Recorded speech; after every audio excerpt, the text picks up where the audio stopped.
Today on the Angel of Word show, we have heavyweight boxing contender James "The Beast" Wilson. He'll be discussing the Ruiz-Joshua fight, street life, and his philanthropy.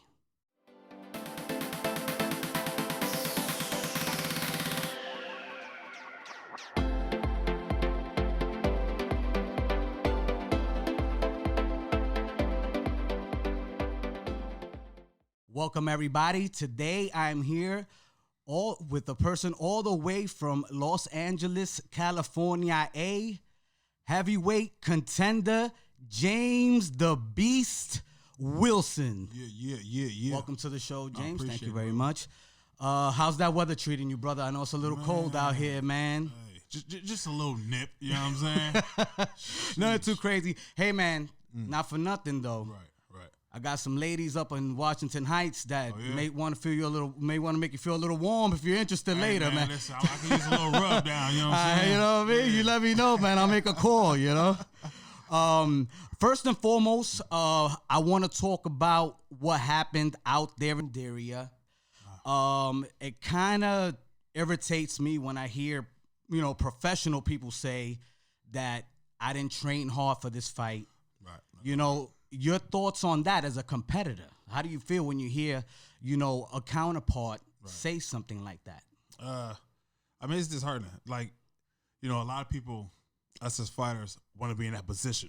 You know what I'm saying? To be on that stage, to get that purse. You know what I'm saying? Be in that position. So, like, you there. You got to take advantage of that opportunity. Take advantage of that situation, man.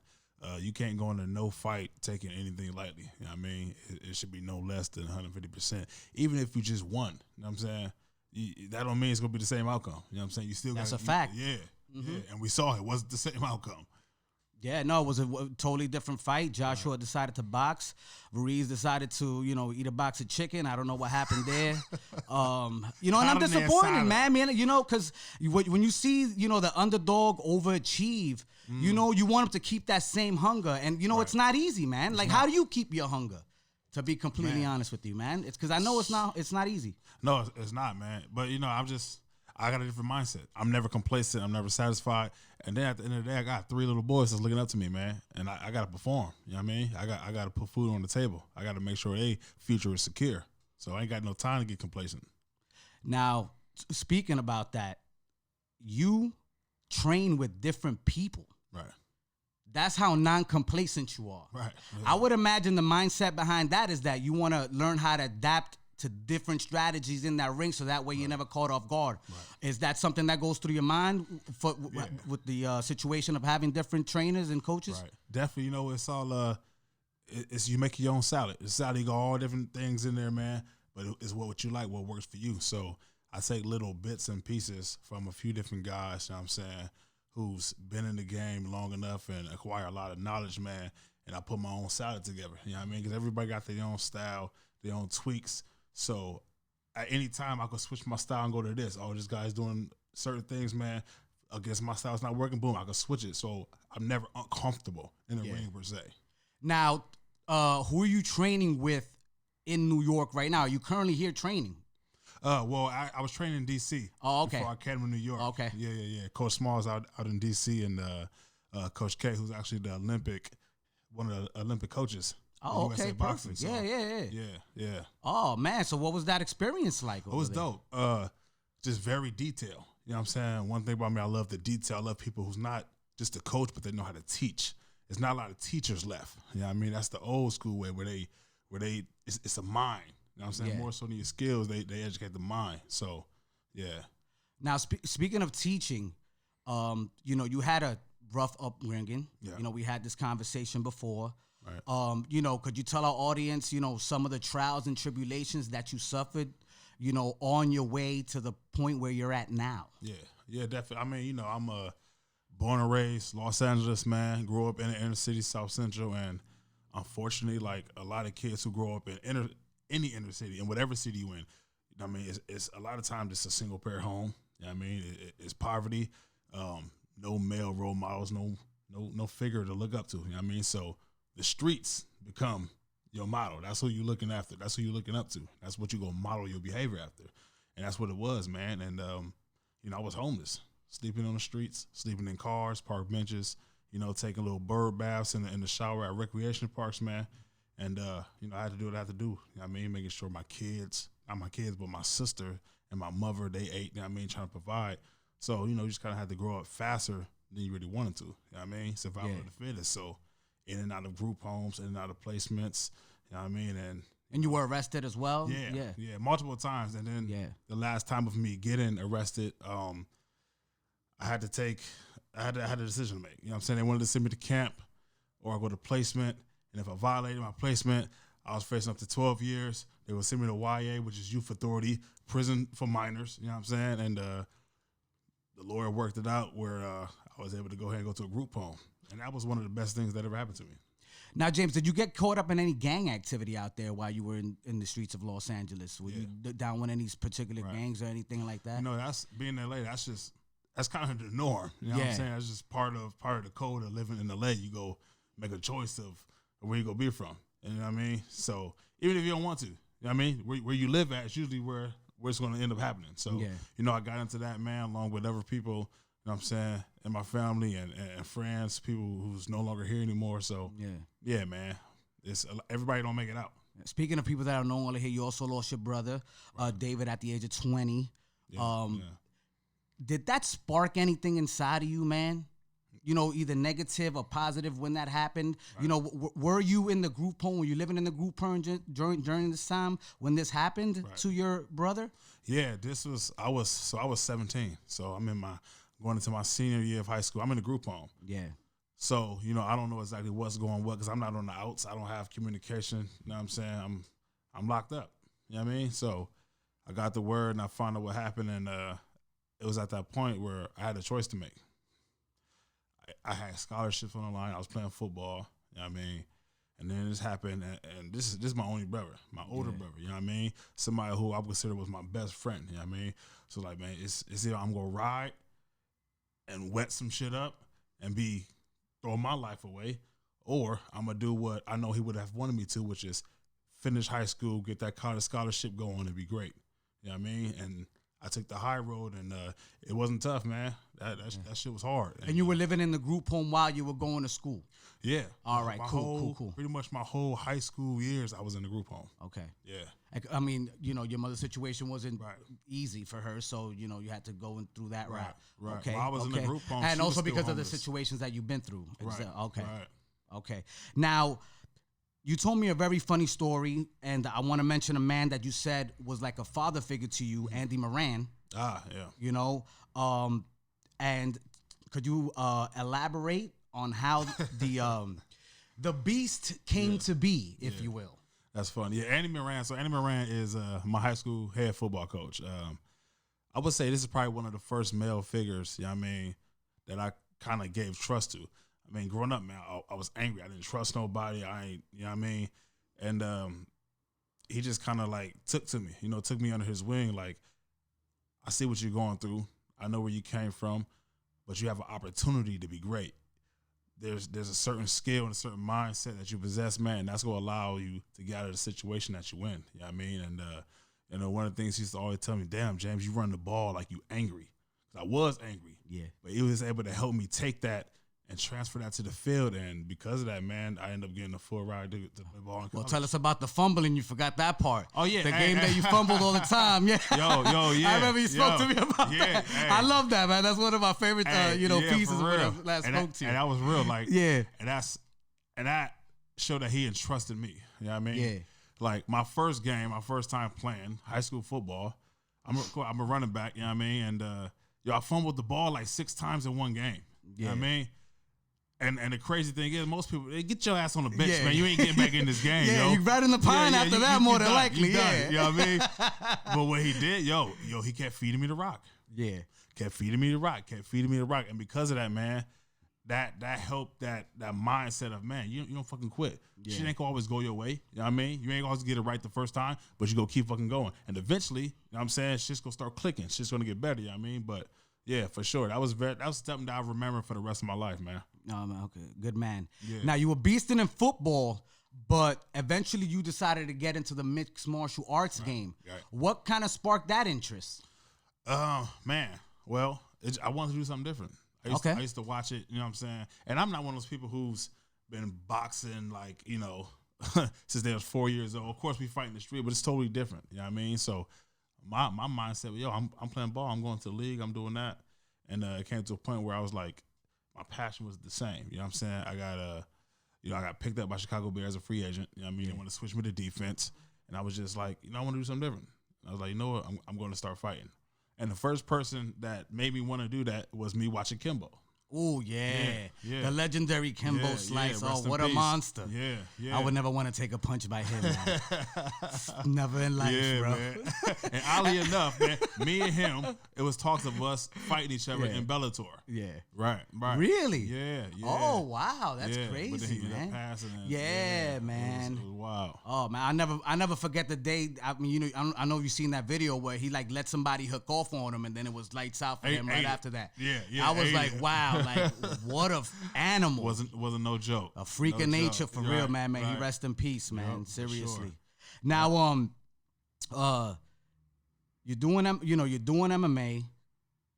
Then you crossed over to boxing, man.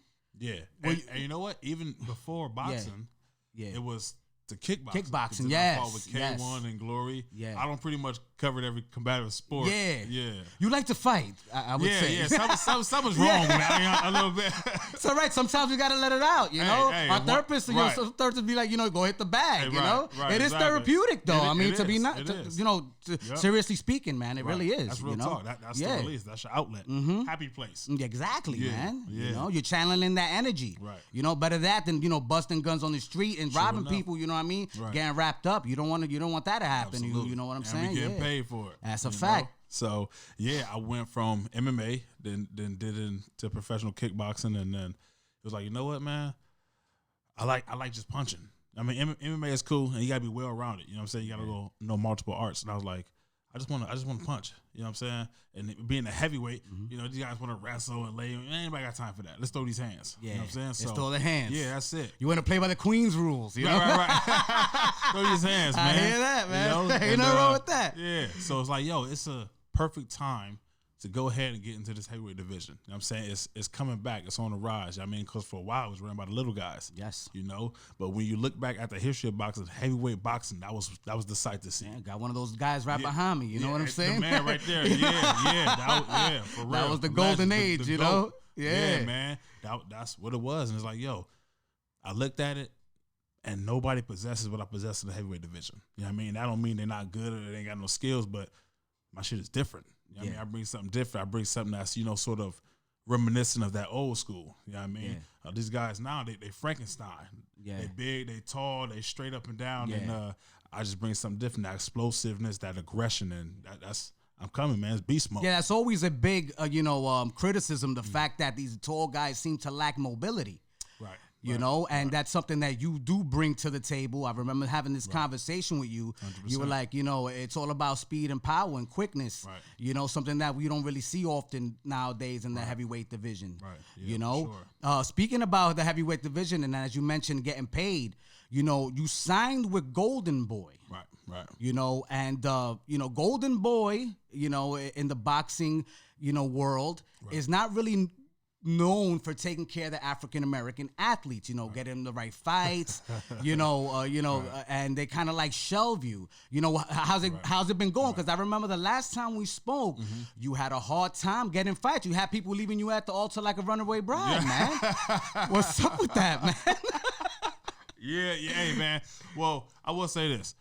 We can't force nobody to get in the ring. You know what I mean? Facts. But at the end of the day, it's like, yo, y'all, I need y'all to do a little bit more. You know what I'm saying? Where you got to up the ante. You know what I mean? Like, because all this shit got a time period. You know what I mean? We can't do this forever. So y'all got to do what y'all got to do, man. Golden Boy, are you listening? Do what you got to do, man. Yeah. So because lurking in the shadows is the money team. Some people, you have a network that you get along with those guys. Right. Do you spar with those guys? I mean, do you hang out with them? What's just, I used to train up at TMT in Vegas, so I used to train up there a bit. I don't spar with, they don't really have any heavyweights. They're more so got smaller guys. You know what I mean? But yeah, I ain't got no problem. No, he's big on Tank Davis, Yeah, and I like Tank. Tank's he's an animal, man. Yeah. He really is, brother. Yeah. Kid's got talent. Absolutely. Yeah, I fucks with Tank. I could see him, being a big star. He has Teofimo Lopez. Yeah. You know what I mean? In the same division. And I would like to see that fight happen one day. That would be dope. That'll be a nice little Vegas. Maybe you be on that card too. Hey, you know what I'm saying? I'll take it. Hello. Maybe against F.A. Jabba. You never know, man. Hey, it don't matter. Hey. See, that's the thing, man. Like, and people ask me, who do you want to fight? Yeah. First of all, I want whoever got a belt. Yeah. That's what I'm coming for. You got a belt. You got what I want. You got to get in there. You know what I'm saying? No personal beef with nobody, but whoever step in the ring, man, my hands go do what they do. You know what I mean? Yeah. You don't have a lot of fights under you, though. You feel like you're ready for a title bout right now? If you got a chance to get one? Well, I think not right now at this point, the commission wouldn't even approve it. Yeah. You know what I'm saying? I need about maybe 3 to 4 more fights. You know what I'm saying? Before I'm in position to do that. And you're talking about the Nevada State Athletic Commission? Right, correct. Oh, okay. Right, yeah. Right. They I mean, even if you could knock out the champ right now, if you ain't got a certain number of fights and rounds or whatever, they won't even, approve it. So that's the business side of it. A lot of people don't know what happens behind the scenes. Yeah, no. I mean, there's a lot of red tape, man. Right. You got to deal with promoters, the athletic commissions. Right. People got to like you. There's a lot of politics. Right. Luckily, man, you seem like a likable guy. You've been doing a run here with the media. Right. You know what I mean? Like, what's that been like, man? You know what I'm saying? Seeing everybody. Yeah, it's been dope getting around New York. Yeah. Is it your first time here? Yes and no. Okay. I've been here before, but, this is like my time getting around doing the media. So it's all been love. You know what I mean? Yeah. Everybody coming up to me and, real supportive and showing a lot of love. Everybody just want to know when I fight. They want to see me fight, man. Well, it's a beard town, Yeah.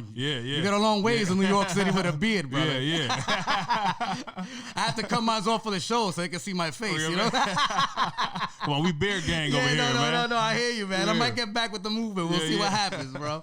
Yeah, and man, that's funny. But I also want to talk about the fact that you get compared a lot with Mike Tyson, which I think it's not fair to compare people to people from the past. Right. Everyone's different. Right. You are the shortest person right now in the heavyweight division. I guess that's why you're garnering those kind of comparisons. Right. But I don't think that's fair, man. But you do have a relationship with Mike Tyson, and what's that relationship like, man? Well, for one, just let me say, being compared to Mike, of course, that's an honor. Mm-hmm. But let's be real, there'll never be another Mike Tyson. Never. That's one of a kind, man. And we just so happen that we both small for our division. Mm-hmm. You know what I mean? We got the same explosive style, and that's just what works for us. So it's not about, I want to emulate this person. I'm James the Beast Wilson. You know what I mean? Exactly. I got my own style, and that's just what works. You know what I mean? And it's dope, like being able to sit down and talk to Tyson, who is a living legend. You know what I mean? And it don't get no better than that, man. For him to watch me, you know what I'm saying, and give me pointers, you know what I'm saying? So just be like, damn, like, nigga, that's you. Like, you knock him out. Yeah, you know what I mean? Oh, like, he was don't ferocious, get no better than man. that. He was ferocious, man. Yeah. Man, like speed, power, and quickness, and the accuracy of his punches, man. Right. Is that something you're trying to pick up? His footwork, the accuracy of his punches with the power behind it. Right. I mean, it was exhilarating. Yeah, and that's something you don't see anymore. And the talk, they can't fight that style. You know what I'm saying? It's very unique, and it's not for everybody. You know what I mean? And that's just what works for me, man. Because we both got fast feet, good hips, fast hands, man, and we aggressive. Our styles to come forward. I'm not trying to be here for 12 rounds boxing you. You know what I mean? I'm trying to get in, get out. Yeah, man, get that quick money. People don't want to be seeing people run around the ring all day. Yeah. No, they want to, They want the knockout. That's what made Tyson so exhilarating to watch. They wanted the knockout, and they got the knockout. Right. But then you give them the knockout like 20 times in a row first round, then they start complaining. It's like you can't make everybody happy, man. Right. We paid all this money, and it's over. I remember my father when Tyson first started. You know what I mean? Oh, man, this guy is great, Like, he would put me into the boys club, work on your footwork, you know what I mean? Your hands and this, that, and the third. And then, 15 bouts later, he's knocking everybody out the park within the first 3 rounds. Like, damn, I can't watch a Tyson fight. I can't even catch a buzz. I'm like, ain't that what you like, man? Right. You know what I mean? No, it was crazy, man. So what type of things do you do to work on your footwork, to get that quick and rapid? Well, for one, I think it comes easier for me because I have a football background. Okay. It's all about speed, feet, explosiveness, you know what I mean? So you must squat like 750, man. I used to squat up there a lot. Yeah. So a lot of that, I came in the door already having that, you know what I mean? So, and then, it's just a lot of ladders, and I'm very light on my feet. I'm just an agile person, man. I've been doing it for so long, it just come natural. And then being that I came from kickboxing before boxing. It's totally different angles. You know what I mean? Yeah. And I think that helped and translated over a little bit to just boxing because most of the time when we throw punches, a kick is followed up. Yeah. You know what I mean? So our feet in a certain position, we can be able to cut the angles and do everything a little more, a little smoother. Yeah. You know, it's crazy because the heavyweight division right now is being ran by a guy that he's waiting for one quick, accurate punch with that monster right hand. Right. Do you think you have what it takes to take a right hand from this guy? Because nobody seems to be able to take one. Right. On a consistent basis. They're running and even in the Fury fight, you could see that he didn't want none of that right hand, and even trying to avoid it, got dropped twice. Yep. I didn't even see Wilder throw a punch. Like we probably threw 3 punches, 2 left hooks to the body against King Kong, and that straight right hand, and that was it, man. That was it. See, the thing is, man, everybody's standing right there in his line of fire. That's the thing. Like, you gonna get knocked out if you standing right in front of him. You know what I mean? And again, that goes back to me saying a lot of people in the division right now don't have what I have. Nobody using that head movement, using their feet, pressing in. I get it. He hits hard. With anybody, we heavyweights. If you get hit, it's gonna hurt. You know what I mean? So you gotta be smart. And I'm not scared to go in and get inside on Deontay. Yeah. You know what I mean? I'm not worried about that. He can't move how I move. He won't be able to handle this type of power. You know what I mean? I'm big ups to him. He the champ. No, he's a beast, man. He put in his work. Winning 40+ fights, knocking everybody out. I mean, come on. He deserves his credit. The man is an absolute monster. Don't come for nothing, No. He trains hard. You know what I'm saying? Right. He's a good guy in the community as well. He does his thing. But yeah, man, I mean, nobody seems to be able to move around that right hand, dig into the body, be able to outlast those power shots. Right. He doesn't throw a lot of punches. Yeah. You know what I mean? But it only takes that one. Exactly. But people get comfortable. They get sucked into, he's not being active. So they get comfortable and get relaxed, and that's when they get caught. And that's not my style, though. Yeah, that's not your style. I like pressing the issue. Yeah, you got to press it, man. You do got to press it with Wilder. You got to press it with him, man. If you sit there in this range, you're going to sleep. Yeah. Yeah. Because he's just going to range find you, wait for that opening, and have a nice night, man. Thanks for coming to play. You know what I'm saying? Right. So let me ask you. Yeah. Okay. Talk about Wilder versus AJ. Who you got? I like Wilder. How do you see that going? I like Wilder, man. Yeah. I think Wilder, like I just told you, he's gonna outlast him. He's gonna range fine with that left hand. He's gonna time him. You know what I mean? He's gonna hit him with a couple, and he's gonna drop him eventually, man. Yeah. I think he'll be a little bit more active with that left hook. To the body. Okay. Because it seems to work for him, man. Because that kind of stuns you, kind of wakes you up, and then he'll open up that. That straight right hand, man, and then, I think it'll be lights out, man. Yeah. The guy's killing right now. It's hard to bet against him, to be completely honest with you, man. Yeah. Well, as they say, but you're a friend to the program, so I will put my money on you in Vegas. So. Smart Plus, man. you'll be the underdog, so I have a lot to gain. Smart man. Talking about smart men, and this is very important. I wanted to bring this up. Okay. Your philanthropy, man. You're doing a lot of things with these kids, in the community, to get them to start eating healthy. Yeah. To get them to have some sort of structure and discipline in their lives. Right. Could you explain what you're doing right now, man, and the anti-bullying as well that you work on? Right. Yeah. It's a few different things, man. One thing I'm very big on is, of course, going back and spreading light to all the kids that's in DCFS, foster care, all the probation youth. That's where I come from, you know what I mean? And a lot of these kids, they're in this situation, and they think, this is it. It doesn't get no better than this. Ain't no way out. You know what I mean? So I go back, and I start these programs where I'm giving them tools and giving them characteristics that help them and guide them for the rest of their lives. And we're doing this through strength and conditioning and martial arts, you know what I mean? Because whatever you do, first and foremost, you got to have the mental discipline. You got to have a certain mental capacity to be able to withstand everything that life is going to throw at you, you know what I mean? And that's learned behavior. Yeah, absolutely. If nobody ever presents it to you, you'll never know. You know what I mean? So that's definitely something I'm real big on. And bullying is something that's it's an epidemic right now.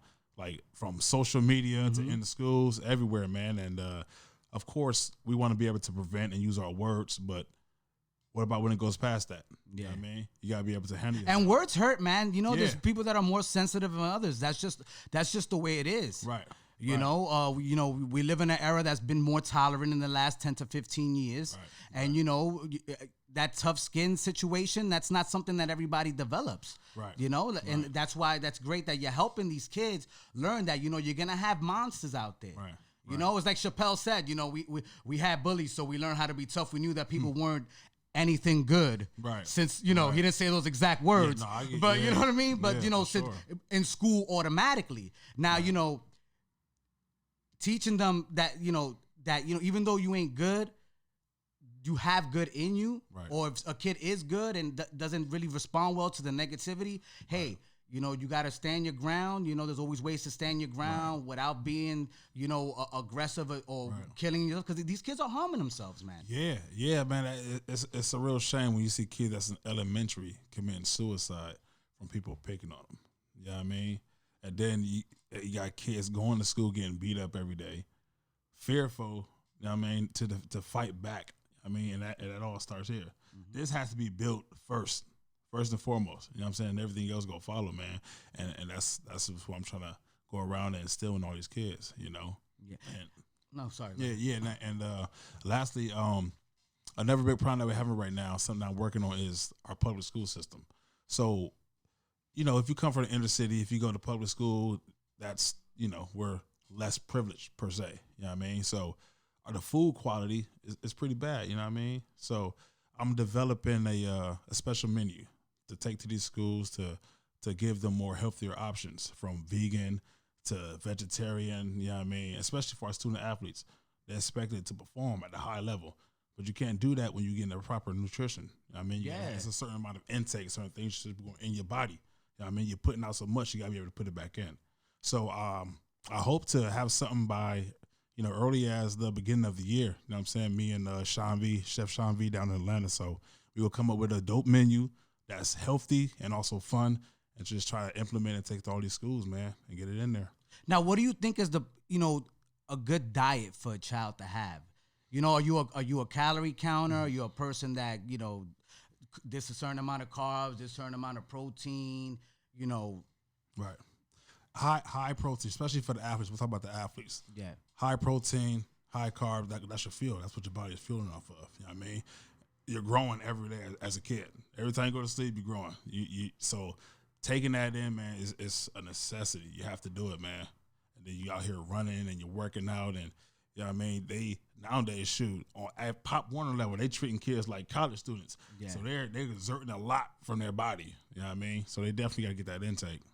Now, speaking of Pop Warner, do you have sons, sir? Three sons. 3 sons. Yes. Oh, all right. My man gets busy, man. Oh, He's going to have a bunch of athletes. That's what we do. Cali style, you know? Yeah. Soil the oak, man. USC Trojans, you know? No, but, man, would you let them, you know, with the CTE and everything that's going on, would you let them play contact sports, even, you know? Yeah, they all play right now. Oh, they all play right now? Okay. All 3 of them play football. Okay. All 3 of them box, do Muay Thai, kickboxing. Yeah.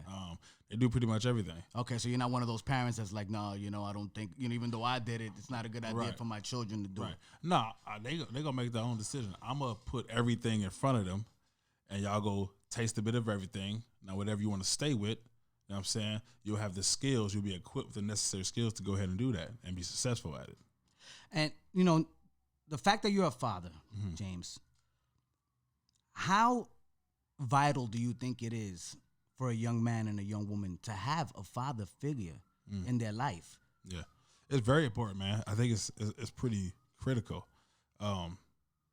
Nobody could do what a father does. We know women, we want to use the women to nurture, but you need that firm, you need that foundation. You know what I mean? That comes from a man. You know what I mean? Especially for a boy. We'll talk just from a boy perspective. Kids growing up in the inner city, nobody has a male role model. Nobody has a positive male figure, and we ain't got pops to kick us in our ass, man, and give us the game on where he fucked up, so we ain't got to make the same mistakes. That's why we got so many kids who end up gangbanging, who end up in juvenile hall, who end up in prison, who end up running with the wrong crowd. You know what I mean? It's on us, the fathers. I'm a very big advocate of fathers being in their child's lives, man. You know what I mean? No, it's important, man. Yeah. Now, speaking of mothers and females, is there anyone, because my female viewers are gonna want to know, man. Yeah. Is there anyone that's taming the beast right now? What's happening? You know what I'm saying? What's happening? We need to know. You know? What's the 411, Mary J. Blige? Yeah. No, I'm single, man. You know what I'm saying? All right. Single, focus on the career and, you know what I'm saying, raising these kids. But, you know, the right one come along, man. I'm not opposed. Yeah. I'm a very picky, though. Yeah, okay. Yeah. Picky how, though? Personality-wise? Like, you know, is there something in particular? Because, I mean, look, beauty is what it is. Right. You know, men and women want beautiful people or what we deem as beautiful. Right. But there's also other aspects within the person that we look for that are like, all right, cool. This is the type of mindset I would like a female to have if I'm going to try to even attempt to take them seriously. Yeah, of course you want something that you go wake up to every day and be all right with looking at. You know what I mean? But if you can't stimulate me mentally, man, then what we doing here? Mm-hmm. I mean, that's first and foremost, because that beauty go fade. Mm-hmm. And then what? You know, Mike Tyson was like that too. Yeah. Yeah, no, I mean, in his documentary, he says, man, there was nothing better than having a conversation with a female that you're feeling like that. Yeah. You know what I'm saying? That can make you think beyond what you know what I mean? Yeah, that can make you think that you could climb the moon. Right. When it's not even possible, but you could climb the moon, not even take a space, you could climb it, you know? Yep, exactly. You know? Nah, man, you know, that's very important. Now, Beast, you got 8 wins, correct? Yes. 6 by knockout. Mm-hmm. When are we going to see you in the ring, my brother? When are you coming to the Barclays, man, so I could be there? Man. Yeah, you definitely got to be there, man. That's something in the works right now. So there's a few things we got to get ironed out, you know what I'm saying, on the management side, on the promotional side. And, you know, I expect, you know, hopefully, God willing, man, by the first half of the year, we'll be in the ring. I want to say, you know, no later by March. So we're working on it. All right. Have you gotten a chance to fight at the Staples Center? I have not fought at the Staples Center yet. Nah.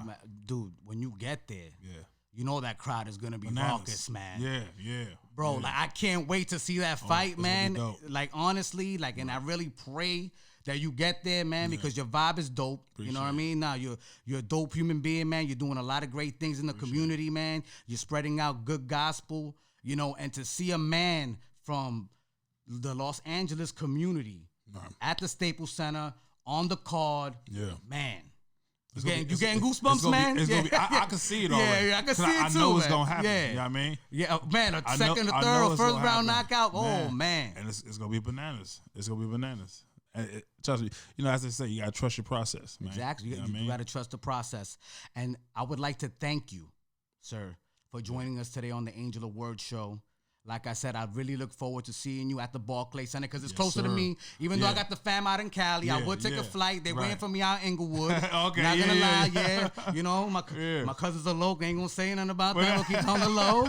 But you know, I want to go see them, and I would love to go see you one day at the Staples Center or at the Barclays or wherever it is that I'm at that you're fighting, man. Absolutely, man. Stay blessed, my brother. I really appreciate you being here, man. 100%. Thank you for joining us, man. All right. Yes, sir. Beast mode or no mode.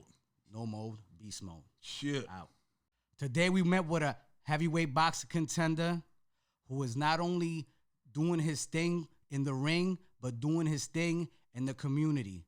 Something that all athletes and even human beings that don't have much to give or have a lot to give should be doing in any way, shape, or form they can. Because if we help each other get better. Talk to you later.